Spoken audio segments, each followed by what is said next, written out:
Olá, bem-vindos à Dieta do Cordeiro.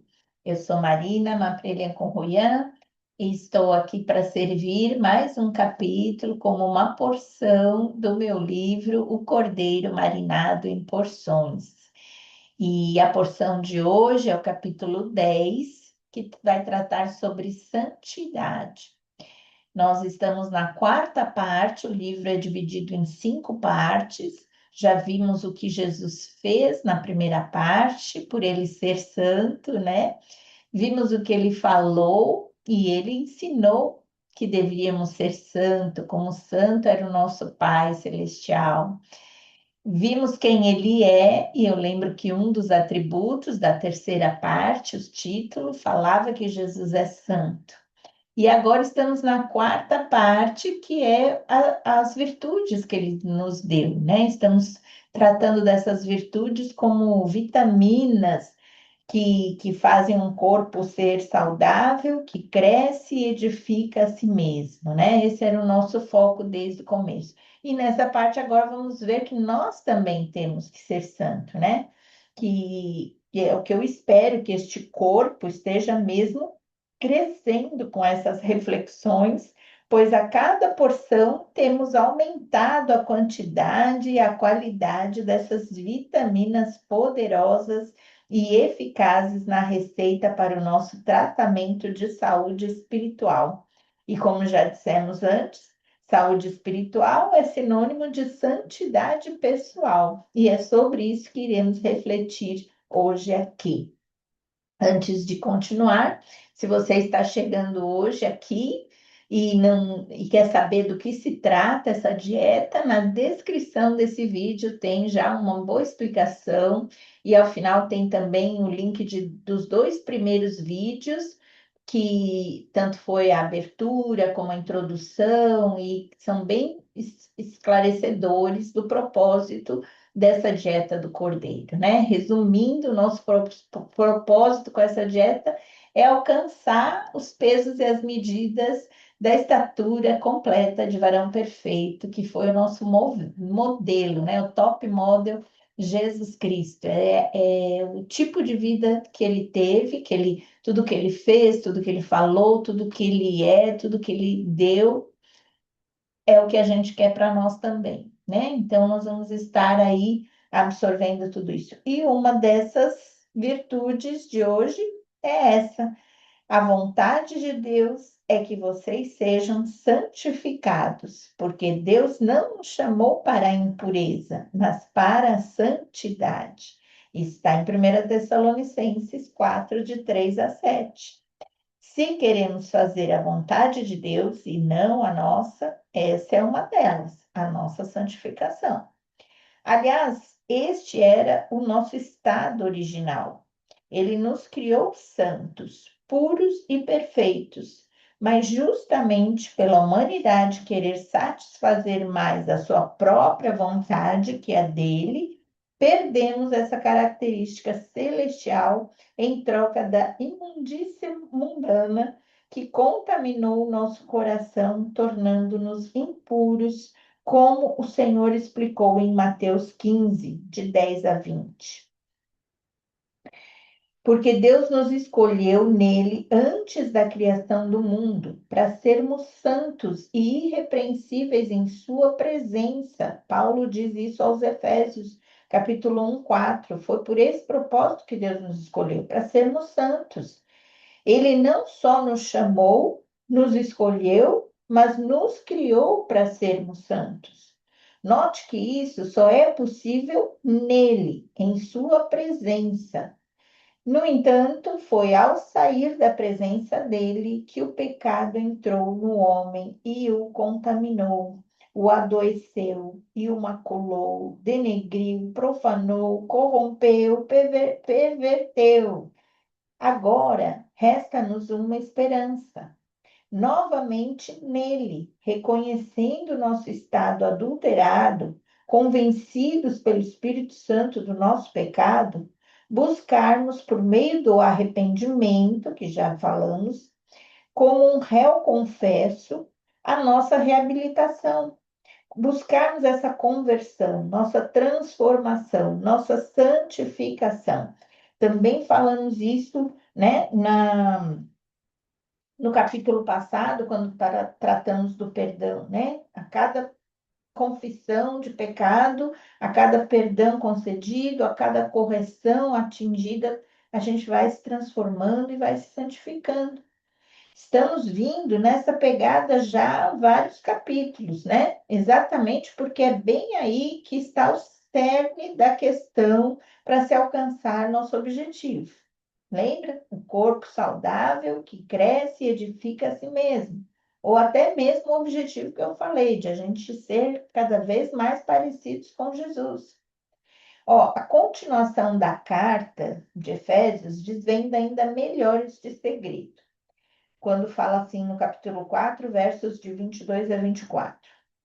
Quanto à antiga maneira de viver, vocês foram ensinados a despir-se do velho homem, que se corrompe por desejos enganosos, a serem renovados no modo de pensar e a revestir-se do novo homem, criado para ser semelhante a Deus, em justiça e em santidade provenientes da verdade.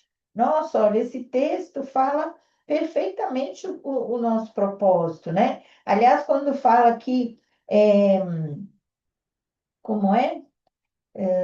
Na maneira de pensar, né? Sejam renovados no modo de pensar. Já expliquei, né, nos vídeos introdutórios que a palavra dieta quer dizer modo de viver.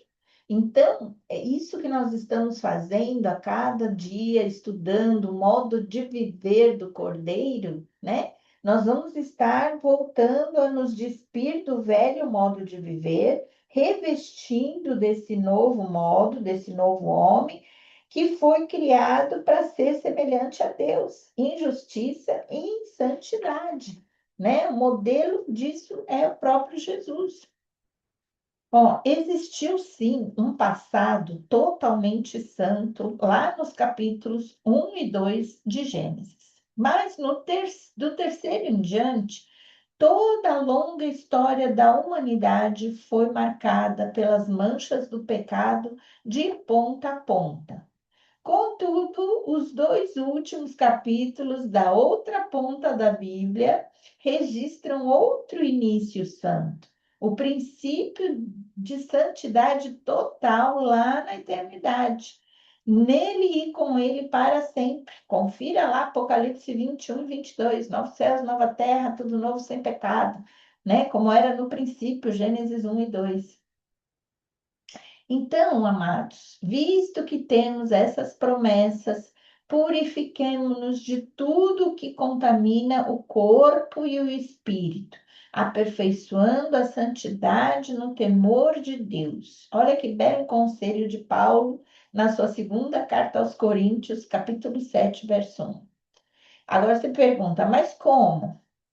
Leiamos novamente e encontraremos a resposta bem clara diante de nossos olhos. Diz aí, aperfeiçoando a santidade no temor de Deus, aperfeiçoando o que ele já conquistou em Cristo para nós. Ele já nos fez santos, já nos colocou nesta condição, em posição de separados para ele. Porém, se não guardarmos e não cultivarmos esse nosso novo jardim, o pecado jaz à porta e sobre ti será o seu desejo, mas sobre ele deves dominar. Isso está em Gênesis 4:7. Então, a dica continua para hoje. Foi a dica que Deus deixou para Caim. A nossa vantagem sobre Caim é que agora nós temos um ajudador, um espírito que é santo, habitando dentro de nós, andando lado a lado para cooperar neste processo de santificação. Sendo assim, eu é que posso dominá-lo agora e não mais ele. Assim como vocês ofereceram os membros dos seus corpos em escravidão à impureza e à maldade que leva à maldade, Ofereçam agora em escravidão a justiça, que leva à santidade. Outro conselho de Paulo, agora para os Romanos, capítulo 6, verso 19. É isso mesmo, somos nós que temos que buscar essa santidade. Como diz também aos Hebreus, esforcem-se para viver em paz com todos e para serem santos. Sem santidade ninguém verá o Senhor. No verso 10 diz ainda que Deus nos disciplina para o nosso bem, para que participemos da sua santidade.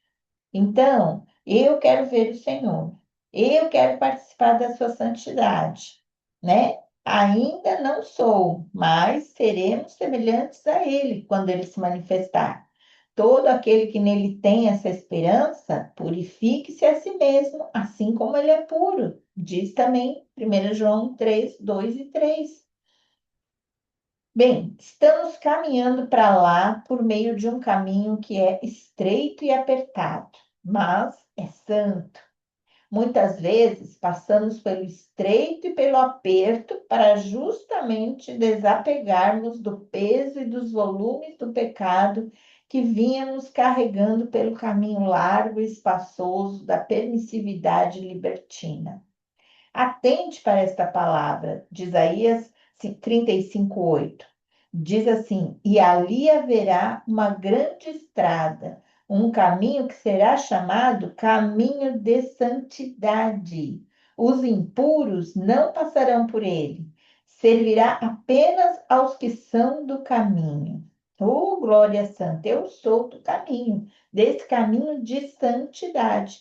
Então, vamos caminhando, né? Nos esforçando, nos dispondo a sermos santos, como é santo aquele que nos chamou.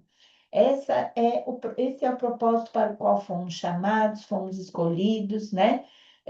Coincidentemente, esses dias, semana passada, né? Na reunião da célula, da conexão, eu trouxe a palavra justamente sobre o Espírito Santo.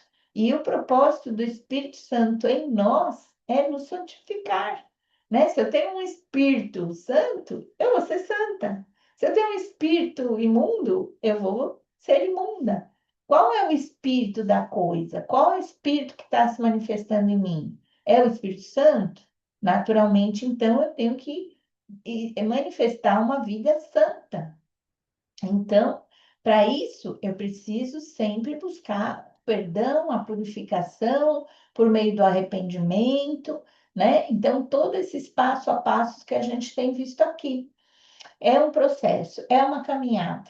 Inclusive essa caminhada da dieta, essa caminhada de buscar alcançar o modo de viver, buscar alcançar a medida, a estatura perfeita de Jesus. Então, venham junto por essa caminhada, né? Vamos juntos nesse processo de santificação.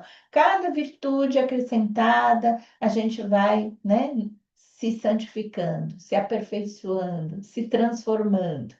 Então, se você ainda não está seguindo aí, inscreva-se no canal, dê o seu like, faça seus comentários, compartilhe com outras pessoas que também você quer que cheguem a esse objetivo.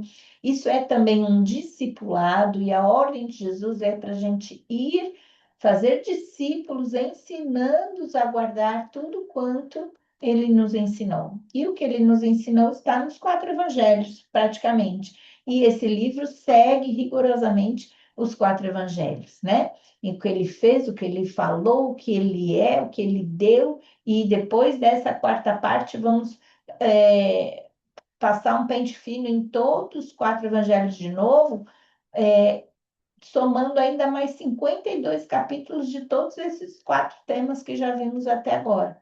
Então, é uma dieta, um banquete substancioso, né? Então, não perca, continue com a gente. Amanhã tem mais uma virtude excelente, que eu também sou fã dela, acho primordial para a vida cristã. Não falte. E amanhã a gente se vê aqui, se Deus quiser. Até lá.